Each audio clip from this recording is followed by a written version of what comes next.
Dentro do JavaScript, a gente utiliza estruturas de controle que permitem a gente tomar decisões dentro do nosso código, que se chamam as condicionais, no caso, né? Nas condicionais, a gente consegue estar armazenando, então, se um valor ele é verdadeiro ou falso dentro de uma variável, e a gente consegue estar utilizando ela dentro do nosso código. Então, se a gente pegar um exemplo aqui um pouco mais simples, né, de uma nota de um estudante e uma nota escolar, para saber se ele está aprovado ou não, e fazer aqui o nosso teste, ele vai falar aqui que a nossa condicional é verdadeira, né? Nesse exemplo pode não ter ficado tão clara a utilização, mas se a gente utilizar aqui um switch case, no caso, né, colocando aqui então a nossa variável, a gente consegue trabalhar um pouquinho melhor. Então a gente consegue falar que se ele realmente estiver aqui aprovado, a gente consegue estar colocando uma mensagem um pouquinho melhor, né? Então a gente consegue colocar aqui um parabéns, você foi aprovado. E se for falso,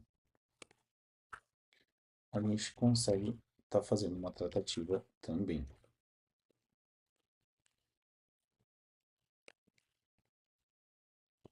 Ou seja, a gente consegue tomar decisões, né?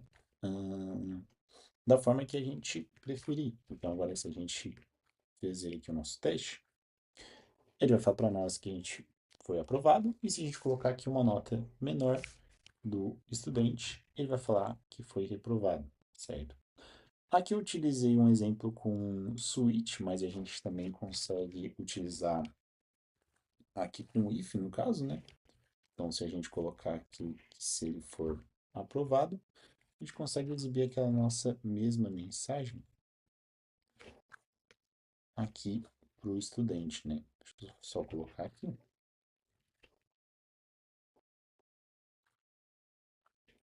Ó, que a gente também consegue estar fazendo.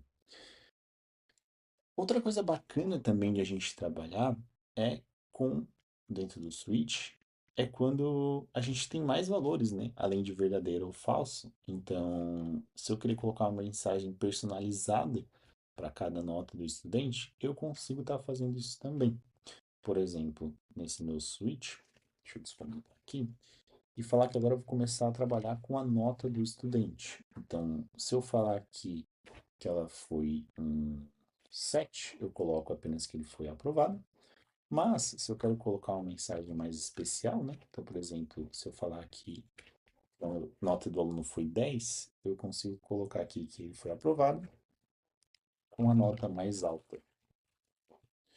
Então, se eu colocar agora aqui um 10, e aqui eu vou colocar um 3 também, só tirar aqui esses outros exemplos, a gente consegue estar visualizando uma mensagem mais personalizada, né? Então, se eu alterar aqui também para nota 7 do estudante, ele vai falar apenas que foi aprovado, e se eu colocar aqui a nota 3, ele vai falar que eu fui reprovado.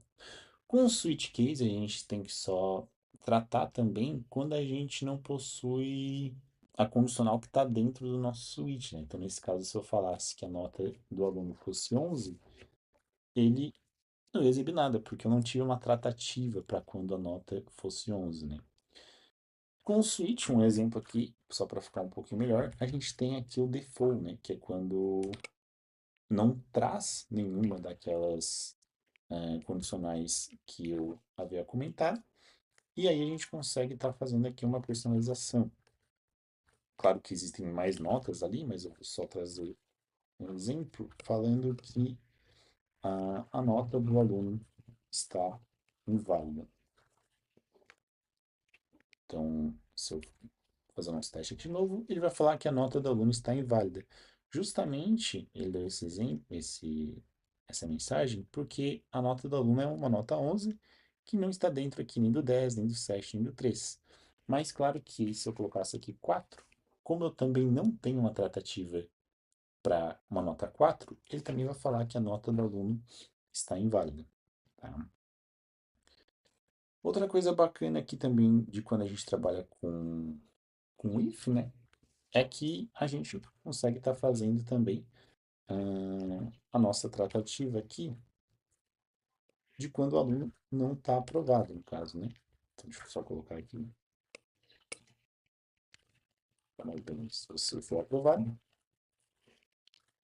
E caso ele não tenha sido aprovado, a gente consegue estar fazendo uma tratativa aqui também.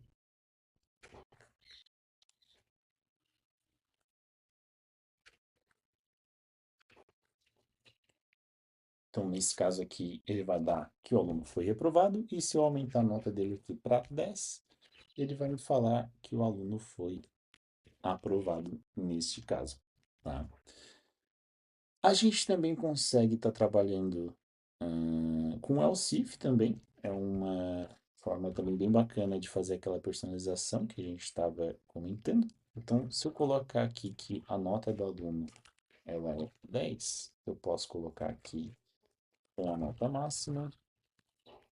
E se eu fazer aqui, ó, um else if, ou seja, eu estou fazendo uma segunda condicional, né, uma segunda validação. Né? Então, eu posso colocar aqui que se a nota do estudante for maior ou igual a 7, a gente pode colocar que ele apenas foi aprovado. Deixa eu só colocar isso aqui para baixo, só para não perder a mensagem. E aí, se ele não tem uma nota nem maior que 7 e também não chega a 10, né? Eu posso tratar apenas como else, porque o restante vai ser tudo para baixo, falando que o aluno foi reprovado, no caso. Então, se a gente fazer o nosso teste aqui agora, como o aluno está com nota 10, ele vai falar que foi com a nota máxima. Se eu mudar aqui para a nota 9, ele vai falar que o aluno foi aprovado. E se eu mudar aqui para a nota 6, né, ou seja, abaixo da nota 7, ele vai falar que o aluno foi reprovado. Uma coisa bem bacana também de quando a gente trabalha com condicionais é que a gente pode ver se algo é estritamente igual a outro, tá? O que eu quero dizer com isso? Eu vou comentar aqui só para ficar um pouco melhor. Vou colocar aqui de novo a nossa condicional e eu quero ver se a nota escolar, se ela é estritamente igual, ou seja, três sinais iguais à nota do estudante. Então a gente faz aqui a nossa tratativa, colocando aqui as notas são estritamente iguais. E se não forem, a gente faz uma outra tratativa.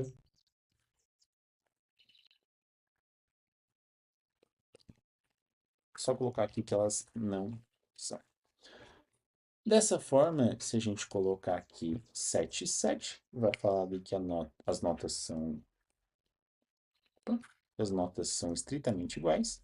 Mas se eu colocar aqui como uma string, elas não são iguais, porque uma delas é uma string, né, justamente que eu coloquei aqui, e a outra dela é um número, no caso.